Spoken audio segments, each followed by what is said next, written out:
All right, video number 7 of the How to Wire Schneider PLC series. We're going to be working once again with the Modicon M221 family of PLCs.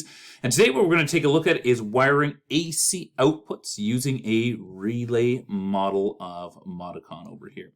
So specifically those, there will be other videos, so the next couple that are going to be dealing with DC syncing and DC sourcing outputs. We're not going to worry about those right now though, because we're specifically working on solely AC in this video. Before we begin, double check the part number of the PLC that you are trying to go and follow along with. What you're looking for is an R at the back end of this one. As we've explained in every video so far, there is going to be a part number that's going to go and tell you that it's part of this TM221 family. Then you're going to have 1 or 2 letters telling you whether it's going to be cartridge or monolithic or Ethernet enabled in either of those. And then you're going to go and have one other set over here that's going to tell you the total number of I/O points. None of this stuff is really as critical for this video as just the R at the end, designating it as a relay style of Modicon. Let's take a look into our manual as well before we begin. We're just going to go and pull out a little bit of information we need. First of all, for my relay output wiring, they want to have conductors that are going to be 0.5 square mil or AWG 20 as my minimum size. That's for each individual one. For the common conductors, and we do have common conductors, we are looking for 7 amps that we are going to have on for those, which means that we're looking for a 1 square mil or 16 AWG that we're going to be looking for off of those ones. So generally speaking, number 16, if this is North America, and I'm teaching from a North American market over there, number 16 AWG is going to be your minimum that you're going to be looking for to utilize these. If you go to too small of a AWG size, if for your common over here, you used a number 18 or 0.75 square mil, what you'll end up with is that conductor is going to get too hot, carrying the amount of current that's in there. That heat can transfer inside of your PLC, where it's then going to cause other problems. So just watch your gauge size. Looking at our outputs, now we've got a table that designates a bunch of the information that's going to be on them. The relay style of outputs that we have over here are going to be rated for 2 separate things. First of all, they can be rated for DC that they have, and at DC, they're going to be able to have a maximum of 30 volts. They're rated for 24 volts, but no higher than 30 volts that we would go and carry, and no more than 2 amps. If we go to AC, they're rated for out to 240 volts. I know it seems like a really, really large change going from 24 DC to 240 volts AC, but remember that AC is going to be alternating current. European is going to be 50 hertz, North American is going to be 60 hertz. So that means anywhere between 50 to 60 times a second, this voltage is going to go and drop to 0 as that sine wave crosses over the 0 axis. This helps you to go and open and close contacts on it, specifically these relay contacts, so that you have got less arcing and sparking. Because DC is a continuous current, you're limited to the amount that you can go and carry. So what we're going to do is we're going to work with the 240 volt AC that we are looking at over here. Rated output current that we can carry through each of these relays is going to be no more than 2 amps. All right, let's move on a little bit further. In that manual as well, they do show us a bunch of source wiring diagrams. You'll see that over here, source wiring, as well as they're going to go and have some source for the outputs on a couple of the other families, the 24Rs that they have over here where they've got more than one common, rather than the 16Rs, which is the ones we're working. All the difference is that there's just more outputs that are going to be available. What you do have inside of here, and we're just going to take a look over here, they're showing us this A that they have over here, which would be for source wiring. We're going to go and use my AC to go and pass through there, and they're showing that anytime that I'm using my AC or my DC to improve the lifetime of the contacts and protect them, what we should be using is either a freewheeling diode in parallel with each inductive load or an RC snubber that is going to be in parallel with each inductive AC load. That's these symbols that we're seeing up top over here. Specifically this one over here. What that physically looks like, and we'll come back to this drawing here in a minute, but what that physically looks like is it is a very small component. This one over here is going to be the LAD4 RCU. You'll see it's got a couple of small little vampire type of taps that are going to go and clip it on. And what you do with it is you go and take your contactor. This is the contactor here. They're pre-made so that you can go and slide them in. You're supposed to slide them in until obviously you go and see that click for these type that we're looking at, or sorry, these type over here that we were looking at. So it's nothing external, because all of your A1 and A2 terminal, that's where they are on these Schneider contacts over here, are up there. You don't have external components. It's a tiny, tiny little component that just gets tucked into the side, doesn't take up any additional space. And it can be easy to be missed as well, but it will prolong the lifespan of your components. So, oh, there we are. That's a picture of what it looks like once again. And now we'll go back to these over here. We took a look at the very first sheet over here, which said that we can wire everything as sourcing output logic, where we are going to be passing a line through, and that's what they're showing. We'll do that here right now, where you're going to be passing a line through the inside of your PLC, and then you are going to go and take that out to each of your individual loads, which then carry back through to a neutral. They're suggesting that you do use type T fuses, an individual fuse on each of my outputs, as well as an individual fuse on my main AC in.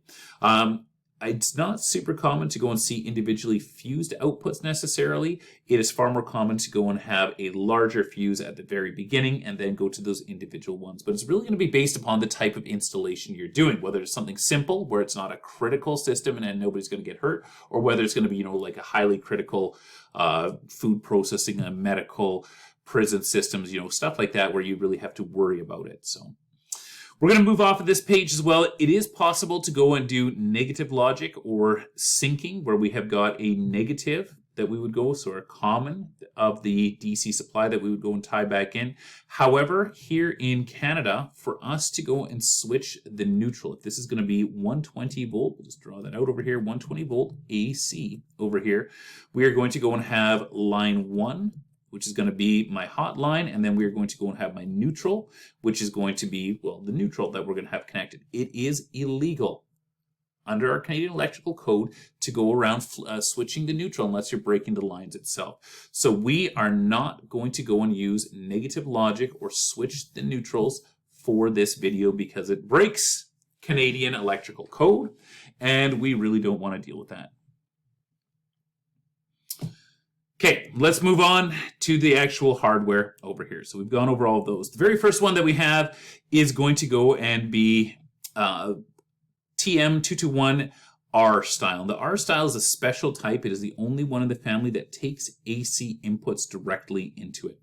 Let's follow through that power path. We can see that we can provide AC into our control panel. That AC goes through a DIN rail breaker. And from there, we can then sub-distribute that into a couple of fuse holders. These are those CC style of fuse holders that we have over here. Fuse is inside, and we see that we're taking one line through to my line 1. And we're other the other one back to this set of terminal blocks with my neutral. So we've got a complete path of current powering up this unit. One of the other special things about this specific model is that not only can it take in AC, it has got its own onboard DC power supply over here. And we're going to take a look at that in a second because we're going to monitor this contactor that we're going to be working with. For now, though, let's start by bringing the power through. First thing that we're going to do is we're going to go and examine our load that we have over here. Our load is going to go and have the coil, which is going to be the A1 and A2 over here. We're going to use a light blue for my neutral. Neutrals are supposed to be white under Canadian electrical code. However, drawing a white line on this is going to be impossible to see, so I'm going to use this really light baby blue. So I'm going to come off of my A2 terminal, and I'm going to go and take my neutral all the way back unswitched. Remember, this is code for Canada. Wherever you are watching this video from, that might not be the code, but it is over here. So we're just going to follow through with it. By the way, there's a pile of good reasons for it. So if you don't have any, rules as to whether you can switch the neutral or not, I suggest just not switching the neutral. There's a bunch of safety issues. Look them up. The internet's full of information on it. Next thing that we're going to do now is we are going to go and take one of my unused. So over here we see the AC is distributed to my fuse holders here. We're going to take this unused fuse holder and we are going to go and take that power through the fuse holder. We're going to bring it into my common over here. And then from my common, what's going to happen is it's now going to track through and it's going to come out any one of these outputs that we want. Let's select an output. We're going to take Q0 over here and we are going to go from Q0 up to here. And now we have got a 120 volts powered up coil over here on my contactor. If you're not familiar with what contactors and relays are, you can follow along. Inside of my channel, there's a whole nother video where we explain all the individual paths that are inside of these things and how they're operating. But this is going to be something that will actually switch out a large motor. Because these are rated for no more than 2 amps per, we would obviously not be switching the motors directly through them. We got to run them through something that's heavier, this contactor over here. What we're going to do right now as well is we are going to go and provide a little bit of extra safety now. Now this, what we just did over here, was only going to go and power up that contactor. What we didn't do is we didn't apply this bottom block over here, which is going to be an overload block. And I want to go and bring that in. Now the overload block is simply going to be a switching mechanism that controls this. And if we get too much current going out to my motors, it's going to go and trip this out. So what we're going to do now is we're actually going to go and remove one of these lines that we're carrying through, and we are going to go and run through the normally closed. Inside of here, there's a set of normally closed contacts going through like that. So we are going to go and run one of my lines through this. We're going to take this hot line over here now, and we are going to go and run that thing through here. And then from here, now we can take it up top to this coil. And in doing this, this now provides us with a backup. So if the motor trips out, or sorry, if the motor gets too hot, pulls too much current, it is going to go and cause this to trip out, which is going to go and take down the contactor itself. What we will also do at the same time is we will go and take in a signal, a way to go and detect that. See how this one over here, 9596, is a normally closed? What is very common to go and do is that we will then go and take in some normally opens through my DC power supply to monitor the status. We'll use my European colors, which is going to be brown for my positive. We're going to come from this 24 volt DC that we have up top here, and we're actually going to bring it into 2 spots on my contactor. We're going to bring it in over here to that normally open, and then we're going to go and jump our way down, and we are going to go and bring it into this normally open over here. So we've got it brought into 2 normally opens. Then what we are going to do is we are going to go and take a switch leg out from each one of these and run them back into my commons. So I'm just going to do that. Here's this one's going to run back in. We'll take that into my I0, and we will go from this one over here into I1. It isn't necessary to have both of these in there. It's a redundant safety. I love redundant safety, so we're going to work with it. And I'm just going to quickly go and run this jumper over here because this is going to be a syncing set of inputs, or IEC Positive logic as it's called. What we have done now is we've provided a way to verify when my contactor is energized. We'll just highlight over here and say that this thing's energized. What would happen at that point is that this over here, which would be normally open, would be closed. So I would be able to go and send a signal with my PLC off of these contacts over here that would energize this, and then I would be able to go and verify that by tracking back along this line that we have over here to my I0. It just gives you a place inside of your coding where you can verify that the contactor actually pulled in. This down here stays normally open. We'll just draw that right off to the side over here where we can see what's going on. Stays normally open at all times until we get to the point where I get way too much current going through my motor. At that point, as the current goes through the motor, it's going to also have to pass through these overloads. It heats them up and it causes the overloads to trip out, which we said before is going to go and open this block, shutting off the contactor, and at the same time, it is going to close that, bringing this input high, or letting me know that I've got a trip signal off of it. But all of this that I just applied to this, and I'll just remove those over there, is all extra to what we're trying to do. It just gives us a good way to go and monitor our contactors themselves. The heart of what we were trying to do here, erase those as well, was simply this path over here. Let's trace through our power. If we take a look, we see a AC goes in, goes through my fuse holder, comes in, goes through my PLC, the relay contacts of that goes in through my normally closed 9596 of my overload, goes all the way up to here where it's then going to be able to go and pass through the coil. From the coil, it then hits the neutral and is able to go and follow its way all the way back home. Complete path for current flow. We have got properly wired AC outputs at this point. Okay, one more contactor that we're going to go and take a look at. This is going to go and, relay that we're going to take a look at. This is going to be a different style of relay Modicon. This one is the monolithic style. The monolithic style is different in that it also doesn't take in a line voltage power. Instead, it requires 24 volts. So we're going to go and have to have an external 24 volt supply. We see that over here that we have got AC coming in, and then we are feeding to this power supply. This DC power supply then powers up. We, from that DC power supply, take that positive 24 and we apply it to our PLC, and that's where we're getting the power from itself. We're also seeing that that 24 volts, we've carried it over to an additional breaker that allows us to go and deal with some of this signaling, like what we saw in that previous one there as well. And the last thing that we see on this drawing as far as setup goes is that we've got another AC line taken in through a DIN rail breaker down to my fuse holder over here. This is the AC that we're now going to feed out of to go and power up my contactor. All right, same deal as before. What we are going to do is we are going to go and provide a neutral all the way through. Some electricians out there will go and switch their neutral through the overload contactor. However, it's not required to be switched to the overload contactor. You can also switch the live line through it. And since code does not want you to go and switch the neutral, it is best for you to bring it into this terminal over here, my A2 terminal. So neutral has been distributed all the way over. Next thing that we are going to do is we're going to go and take our line. Now, if we follow through this path, we see that we've got the AC brought all the way up to here through that fuse holder. What we must do now is we are going to go and feed that thing into my outputs. And if we zoom in on this one over here, we can see that these are labeled as being RY at the top, or relay styles of outputs here. We'll zoom back out off of that one there so that we can see all of our wiring now.